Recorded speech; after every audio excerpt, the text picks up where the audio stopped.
The Mean Girls musical adaptation hits theaters this weekend, and I know everyone's probably going to make the same tired references in their reviews, so I'm not going to sit here and say something like, "Get in, losers, we're reviewing Mean Girls."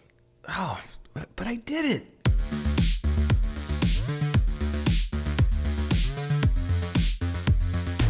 Hello everybody, I'm Dan Murrell, and I'm here on the road to give you my review of Mean Girls 2024, which is hitting theaters this weekend. The embargo just dropped, and if you're like me, you're probably thinking, wait a minute, a remake of Mean Girls? That movie's what, like 10 years old? No, it's 20 years old, and if you're not shocked by that, it's because time hasn't sped up for you yet. Don't worry, it will, and when it does, it's gonna be disturbing. The original Mean Girls is a movie that I was aware of, but that I didn't actually watch until a few years ago. I did rewatch the first Mean Girls to prepare for this review, and my thoughts on it were about the same as when I saw it for the first time.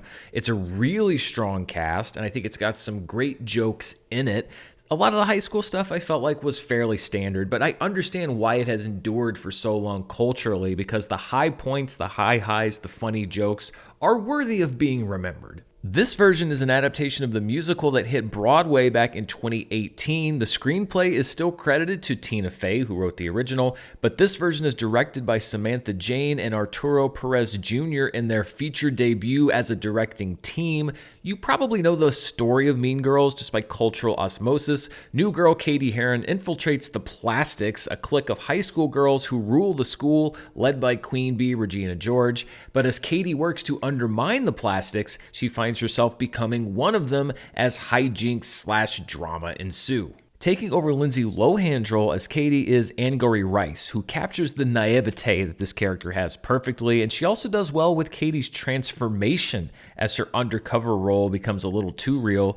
Bebe Wood plays Gretchen Wieners in this version, originally played by Lacey Chabert, although the character's family relationship with Toaster Strudel is eliminated from this version of the movie, mainly because I'm not sure how many people still eat Toaster Strudel or know what Toaster Strudel is. Avantika plays Karen, the role originally played by Amanda Seyfried, who is a very dumb character, and she really does get some laughs. She plays dumb really well, although it's hard to match the otherworldly dimness that Amanda Seyfried brought to the original role, and I felt that both of the characters were entertaining and were well performed, but on a character level, I thought that they were sidelined a bit in order to make room for the music and for some other story points that were added to the movie. So this is an area where I'd say the characterization is actually a little bit less than you get in the original film. The actor with maybe the toughest role to play is Renee Rapp, who has to inhabit a part that was completely crushed by Rachel McAdams in the original film. 2004 was a big year for her. This is Rapp's first film, and I suspect that this could very well be her Star is Born moment,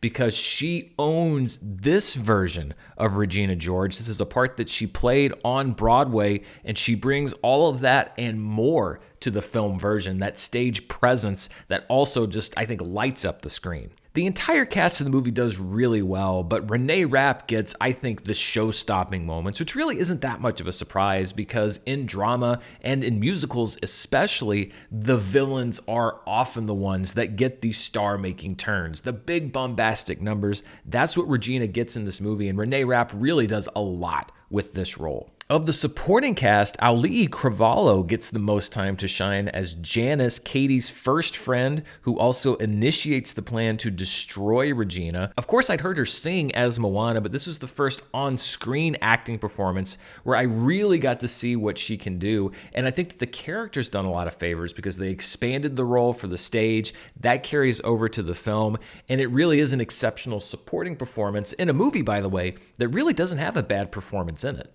I have never seen the Mean Girls musical, and I hadn't listened to the music at all, so I didn't really know what to expect. And for the first, I'd say, half hour of this movie, I thought it was a perfectly okay recreation of the original film. The performances were good, the jokes were mostly the same with a few punchy new additions, the songs were catchy but unspectacular.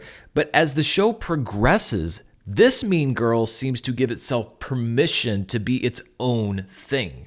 About halfway through, it begins to sort of riff on the original film. It's a bit more updated with more of a modern idea of what high school today would be like when you add in things like social media. It has fresh perspectives on some of the characters, some plot tweaks that simplify some story points and expand on others, and really just moments that let these characters shine in their own individual way and not just as a version of something that somebody else already did. What begins as an okay recitation of the original Mean Girls really does pick up steam as it goes, and by the end, I was as invested in this version as I was in the original film.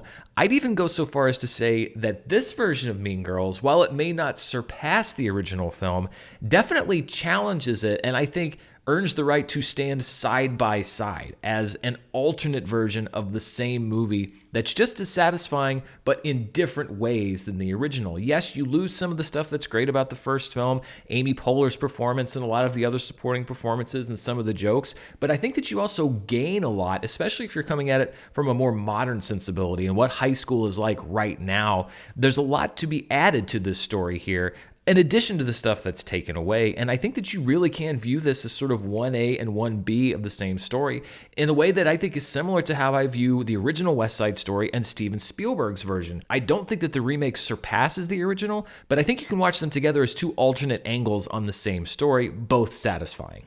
That's not to say that this movie's running away from the 2004 version. Tina Fey and Tim Meadows are back. They're playing the exact same roles. There are references to the original film that definitely drew some applause and cheers in the crowd as the movie goes on and sprinkled throughout the movie. But much like a lot of the characters in this film, when this version of Mean Girls stops pretending to be something that it's not, it really is able to find its true self. Maybe it was a little too difficult to do the first act of this film differently and to set up the characters and make jokes differently than you did in the first film because you are following the same basic story. But there was a stark contrast for me from where we began this movie to where we ended it. And I could feel that energy changing in the room. The screening that I was in was some movie critics, but mostly public people, the audience, the people that were there for a preview screening. You could tell that they were Mean Girls fans. They were excited. There was a buzz going before the movie started. And when the movie began, it was getting polite laughter at the jokes that everybody knew because they'd probably seen the movie I don't know how many times. But as the movie went on and it began surprising people and adding in new jokes, as the numbers began hitting harder, as we began spinning characters in different ways, the laughter picked up, the applause picked up. You could feel the energy rising in the room. And by the end of the movie, when the virtual curtain, so to speak, closes on Mean Girls, it got applause like it was a Broadway show. You could feel the movie winning this audience over, and they didn't just want a recitation or a recreation of the first movie because they could go home and watch it. I could tell that they were very happy at the things that were changed, at the new and fresh perspectives that the film had to offer inside of that very familiar framework. A lot of that was the energetic direction from Samantha Jane and Arturo Perez Jr., who seemed to have a natural instinct on how to direct and stage a movie musical. The camera swoops and dives. Sometimes it mimics a phone, sometimes it glides around in unbroken shots, but it always brings the energy. And the show itself plays with the musical form. Some numbers are staged as fantasy sequences, some of them are staged as farce. Sometimes it plays with the idea of almost a self-awareness of being in the musical. For lack of a better word, Mean Girls doesn't feel stagey in its adaptation from the stage, and feeling stagey is absolute death to the film adaptation of even a great musical like The Producers or Jersey Boys. This doesn't feel like you're just filming a show that's on a stage. It does feel like the feature adaptation of a musical, and I think that's why it also works. I think fans of the original film are going to be won over by this version if they give it room to breathe and do its own thing. And if you haven't seen Mean Girls or you're thinking of taking somebody who hasn't seen Mean Girls, I think it works perfectly fine as an introduction to the story because it's the same basic story, pretty much the exact same setup, and you have a great riff on these characters. I think the thing that people took away from the original Mean Girls film, they can still take away from this film. So I think it's perfectly okay to see this version first if you haven't seen Mean Girls, and then do a follow-up watch, a first-time watch of the original movie afterwards. I don't think you're going to lose anything or be lost. I don't think it's going to ruin that film experience for you. So on my personal scale, 2024's Mean Girls gets a solid it's good rating because of that last half of the movie and the energy that it really picks up as it goes. If you're looking for a fun night at the theater with an old favorite or a fresh take on an old favorite, or if this is your introduction to the story, I don't think you're going to be disappointed with Mean Girls, and so it gets a recommendation from me. What do you think? Are you excited for this new version of the story? Let me know down in the comments section below. And as always, thank you so much for watching the channel. Stay tuned. I've got more reviews coming up this week, as well as awards show and award season coverage and everything else that's coming up this weekend. Until next time, stay safe, and I'll see you then. Bye.